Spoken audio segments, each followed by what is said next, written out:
Okay, now on Jennifer Tiger's poetic devices, right? First is imagery, we know that. Just underline this where it is in the poem. Bright topaz, denizens of world of green, right? So again, imagery, we know that create image in the minds of readers, right? We can say that the world of green, it is some sort of greenery is coming down mind. Okay? Topaz is a precious stone, jewel, right? So here she is comparing the tigers with the topaz, right?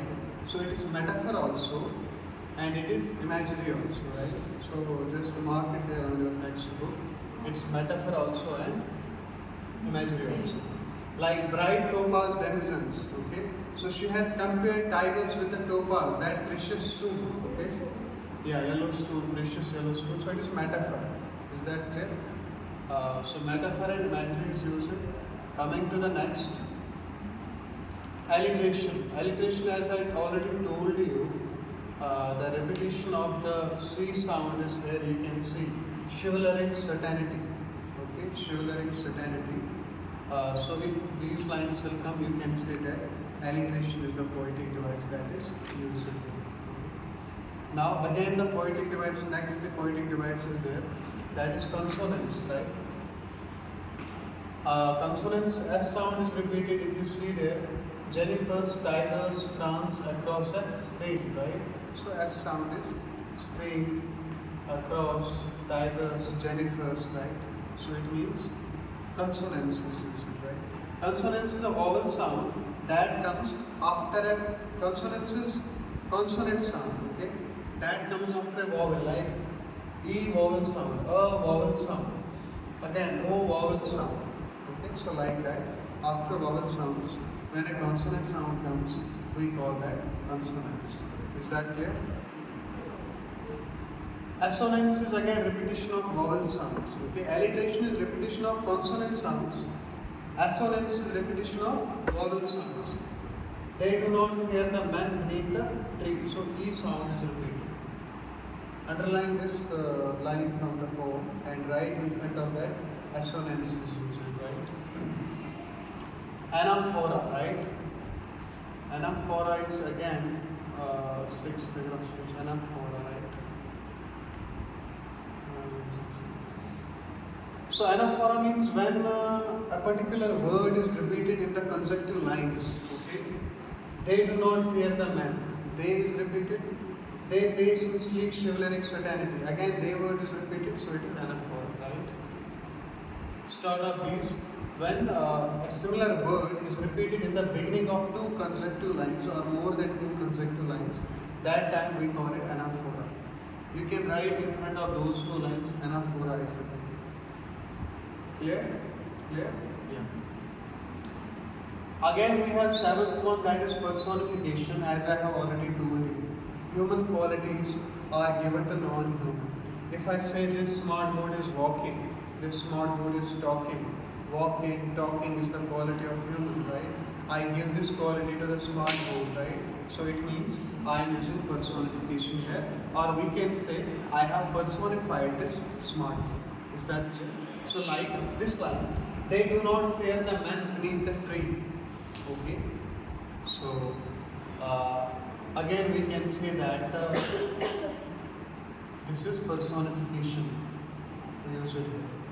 Symbolism, I told you, when one thing signifies any other thing. Okay, when one thing relates to any other thing. Okay, like bright topaz denizens of a world of green. So symbolism, bright topaz denizens, world of green. Again,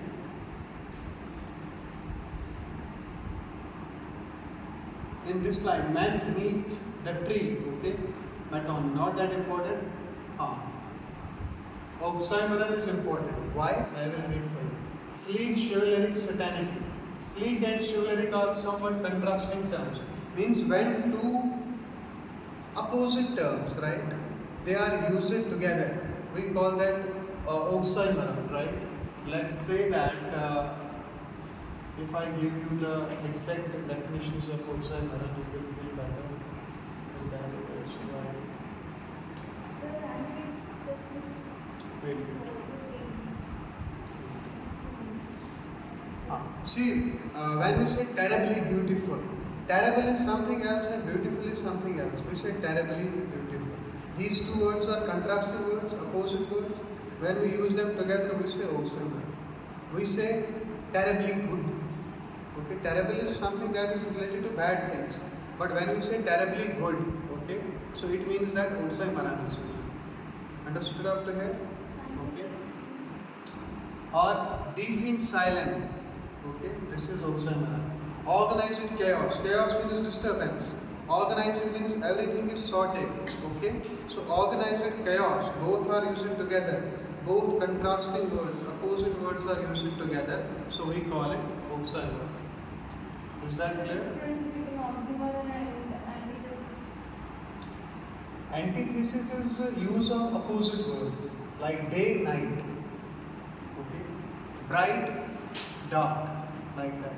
But oxymoron is contradictory words. Okay, opposite and contradictory are different. Right? Again, we will find personification here.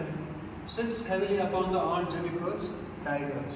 Okay, so it shows that those tigers that she is making with the thread. Okay, the tigers that she is making with the thread, they are sitting on her hand. Okay. So again, she has given human quality to them. So underline this line and write personification. Okay. Understood? This is important. This line, underline it. The massive weight of uncle's wedding band. Okay, wedding band, kind of that band or ring, what we say. Hyperbole means exaggeration. Okay. Overemphasize upon something. Overstress upon something. Okay. So hyperbole. Wedding band is shown as massive, okay? So exaggeration is used. Imagery we know. Underline this, fingers fluttering through the womb, through her womb, right? Enjambment, I already discussed it with you. What is enjambment, right? So in these two lines, enjambment is used. Okay. When the thought continues from one line to another line, that's called enjambment. So underline. Is that clear? In these two lines, enjambment. In these two lines, enjambment. You can mark them on your text. Is that clear? Again, symbolism and metaphor.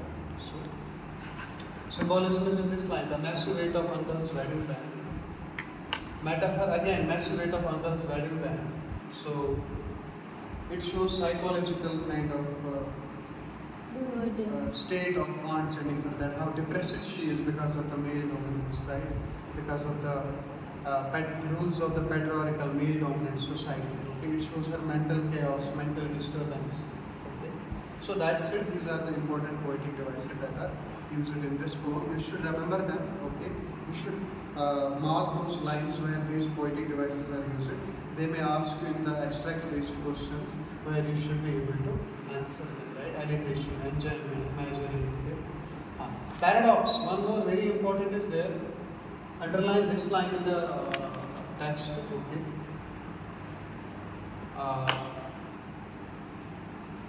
Paradox is used in this line. The tigers in the panel that she made. Okay. So now, what is paradox? We will find out with the proper definition of paradox.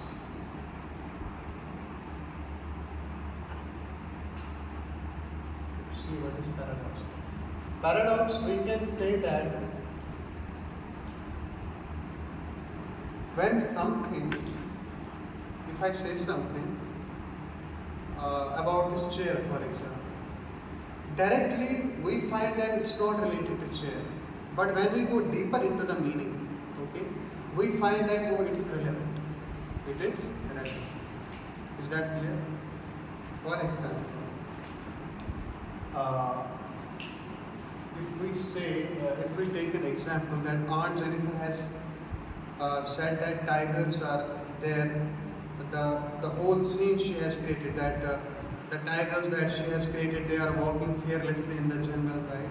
Or we can say the tigers of Aunt Jennifer refers to freedom, okay? So if we say that the tigers are referring to the freedom, so at the direct level we find it, what we say, At the direct level, we find it irrelevant, that it's not related. But when we read the poem, we go deeper into the meaning, we find that yes, the tigers, Aunt Jennifer's tigers are actually related to the freedom, okay? They are related to the fearlessness. So that is what we call paradox, okay? The tigers in the panel that she made. Is that clear? So underline this line and say it is paradox. Okay? At surface level, it seems irrelevant, okay? But when we go deeper into the meaning, we find it relevant, meaningful. Is that clear? So that's it. Synagogue, again, terrified hands. It is synagogue, assonance, as we have already told. Is that clear? So these are the poetic devices that we find in the poem. Which poem?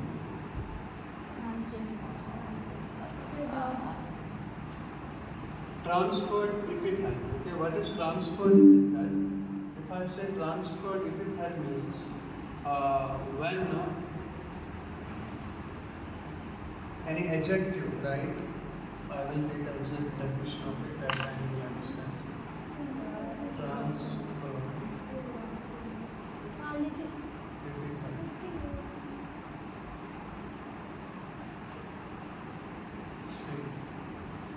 Refers to an adjective or a phrase that modifies a noun, okay, in a sentence.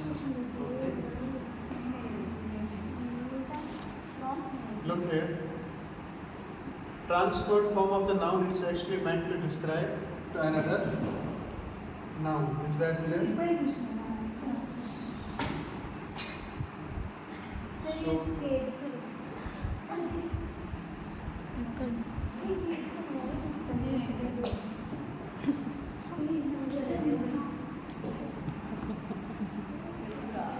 You are scared of that. You are scared of that lizard. Lizard is coming.